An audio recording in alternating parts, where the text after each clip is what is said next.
સાથે ઉપસ્થિત છે doctor Kapil Thakkar. Good morning, everyone.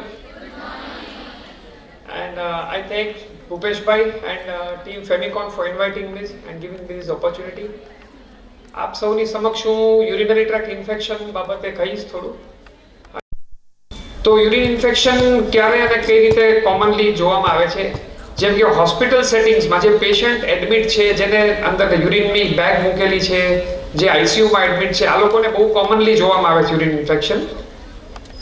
બીજું જનરલ પોપ્યુલેશનમાં, એટલે કે કોઈ બી માણસને યુરિન ઇન્ફેક્શન થઈ શકે, એવું જરૂરી નથી કે એને એડમિટ કરેલા કે એના માટે જ થાય છે. ત્રીજું બેક્ટેરિયલ ઇન્ફેક્શન કોમન છે.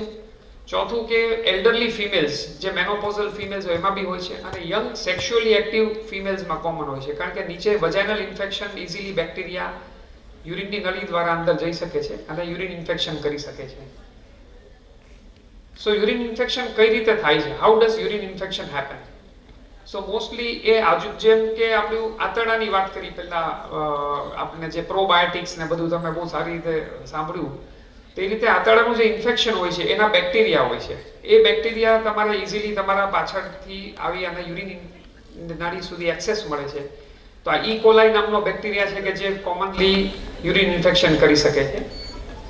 રિસ્ક ફેક્ટર્સ શું છે કે હાઇજીન પ્રોપર નહીં હોય, આપણે પ્રોપર ક્લીન નહીં રાખતા હોય, એ બહુ કોમન રિસ્ક ફેક્ટર છે. બીજું સેક્સ્યુઅલ એક્ટિવિટી, એનાથી પણ તમને થઈ શકે છે. કંટ્રોલ મેજર્સ લાઈક ડાયાફ્રામ્સ,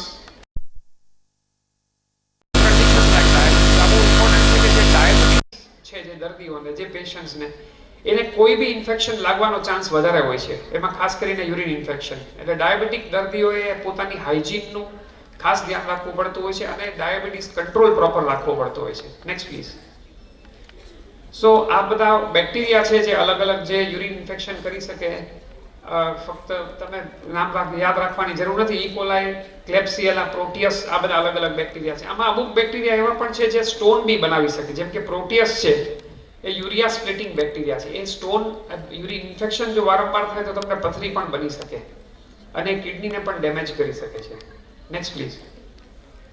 સો કોમન સિમ્પટમ્સ શું છે? તમને યુરિન ઇન્ફેક્શન છે એ તમને કઈ રીતે ખબર પડશે? કોમન સિમ્પટમ છે કે યુરિનમાં બળતરા બળવાની, બર્નિંગ થાય, વારંવાર જવું પડે, પેઇન થાય, તમને લોઅર એબ્ડોમેનમાં પેઇન થાય, નીચેના પેટના નીચેના ભાગમાં બહુ અસહ્ય દુખાવો થાય, વારંવાર યુરિન જવું પડે, બળતરા બહુ પડે. અને જો પ્રીવિયસ ડોન્ટ, હા, એની સાથે તમને યુરિન ડોળું આવે, એકદમ ક્લાઉડી ટાઈપનું યુરિન આવે અને પેઇન થઈ શકે. અને જો તમને ફીવર, ઇન્ફેક્શન થોડું વધારે માત્રામાં થાય અથવા કિડની સુધી પહોંચે ઇન્ફેક્શન, તો તમને તાવ પણ આવી શકે અને અહીંયા પાછળ પડખામાં પણ દુખી શકે. તો આ એક સિવિયર પ્રકારનું ઇન્ફેક્શન હોય તો આવામાં તમારે લેટ નહીં કરવું જોઈએ, તો તમારે તરત ડોક્ટરને કન્સલ્ટ કરવા જોઈએ. નેક્સ્ટ. રિસ્ક પર કોણ છે? આપણે ઓલરેડી વાત થઈ છે કે વિમેન, એટલે કે સ્ત્રીઓને વધારે ચાન્સ છે યુરિન ઇન્ફેક્શન થવાનો. ઓલ્ડર એડલ્ટ્સ, જેમને ઇમ્યુન સિસ્ટમ એટલે કે આપણી રોગ પ્રતિકારક શક્તિ ઓછી હોય, એ લોકોને બી ચાન્સ છે. જેમને ડાયાબિટીસ અને ઇમ્યુનિટી ડિસઓર્ડર્સ છે એ લોકોને બી ચાન્સ છે. અને જે લોકોને સ્ટોન છે, પથરી છે, એ લોકોને પણ યુરિન ઇન્ફેક્શન થવાનો ચાન્સ વધારે છે. નેક્સ્ટ. તો વિમેનમાં કોનામાં વધારે છે? 20% વિમેનમાં છે ઇન્ફેક્શન થતું હોય છે. અને એજ વાઇઝ તમે જુઓ તો 20 to 56 માં કોમનલી થતું હોય છે. Next please. પ્રેગ્નન્સીમાં પણ યુરિન ઇન્ફેક્શનના ચાન્સ રહેતા હોય છે, કારણ કે જે હોર્મોન ચેન્જીસ થતા હોય એના હિસાબે તમે રિસ્ક પર આવી જાઓ છો. Next please. અને પોસ્ટ મેનોપોઝલ, એટલે કે જે મેનોપોઝલ વિમેનને પણ ઇન્ફેક્શનના ચાન્સ રહેતા હોય છે. એનું મેઇન રીઝન છે કે લોકલ ટિશ્યુ, જે તમારું લોકલ ટિશ્યુઝની થોડી ડ્રાયનેસ ને બધું રહેતું હોય છે. અને સેકન્ડ પ્રોબ્લેમ છે કે તમારું યુરિન પૂરું ખાલી નહીં થતું હોય, પૂરું ભરેલું રહેતું હોય, એના હિસાબે પણ યુરિન ઇન્ફેક્શન થઈ શકે. Next please. હવે યુરિન ઇન્ફેક્શન ડાયગ્નોઝ કઈ રીતે કરશું, ખબર કઈ રીતે પડશે? તમે મારી પાસે આવો છો ડોક્ટર પાસે કે યુરિનમાં તકલીફ થાય છે. એક્સપિરિયન્સ ડોક્ટર જનરલી હિસ્ટ્રી પરથી કહી દેશે કે આને યુરિન ઇન્ફેક્શનના ચાન્સ છે. પણ આપણે કોઈ ફક્ત હિસ્ટ્રી પરથી આપણે ટ્રીટમેન્ટ સ્ટાર્ટ નહીં કરીએ, થોડા બેઝિક ટેસ્ટ કરવા પડે. બેઝિક ટેસ્ટમાં અમે ફિઝિકલ તપાસ કરીએ, જોઈએ કેવું છે. બીજો એક યુરિનનો સિમ્પલ તપાસ આવે જેને યુરિન રૂટીન માઇક્રો કહેવાય, કે જેમાં પસ સેલ્સ, એટલે પહેલા તમે આવું હતું કે તમે એન્ટીબાયોટિક્સથી મારી શકતા હતા, હવે એન્ટીબાયોટિક્સ સામે ઇફેક્ટ નહીં થાય. આ રીતનું એક ટાઈમ આવશે જો આપણે ધ્યાન નહીં રાખીએ તો. Next please. Next. So NEET અત્યારે શું છે, એક તો પ્રોપર એન્ટીબાયોટિક્સની સાથે પણ આપણે અમુક વસ્તુ એવી હોવી જોઈએ કે જે મેઇન સ્ટે હોય. અમુક માઇનર ઇન્ફેક્શન હોય તો કદાચ એન્ટીબાયોટિકની જરૂર પણ ના પડે, કારણ કે બોડી પોતે જ સક્ષમ છે અમુક બેક્ટેરિયાને ડિસ્ટ્રોય કરવા માટે. Next please. તો એના માટે આપણે અમુક જે કાળજી રાખવી, એને શું ધ્યાન રાખવું અને અમુક શું કઈ દવાઓ બીજી અવેલેબલ છે એની પાસે હું વાત કરીશ. Next please.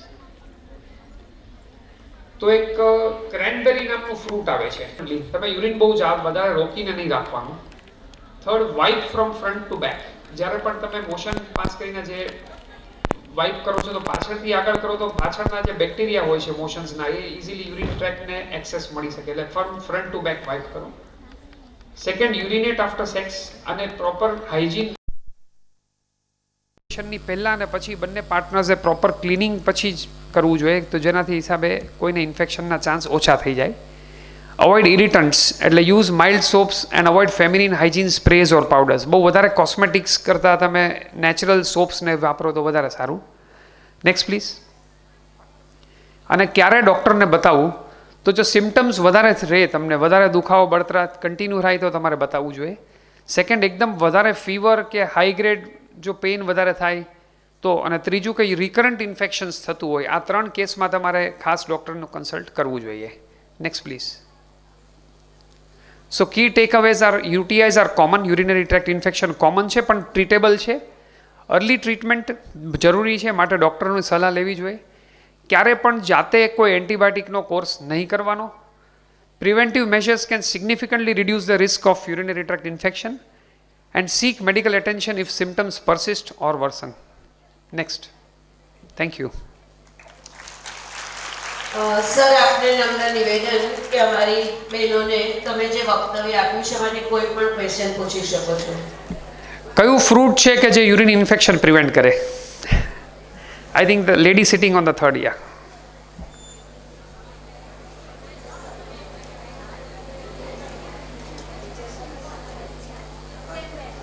કરેક્ટ.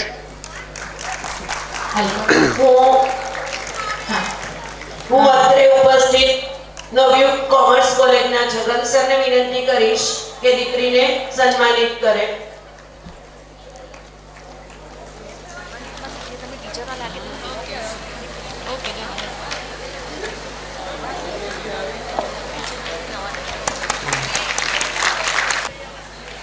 તાળીઓનો ગડગડાટ સંભળાવવો જોઈએ. સરે આટલી સુંદર રજૂઆત કરી, ખૂબ સરસ માહિતી તમને યુરિન ઇન્ફેક્શન રિલેટેડ આપી.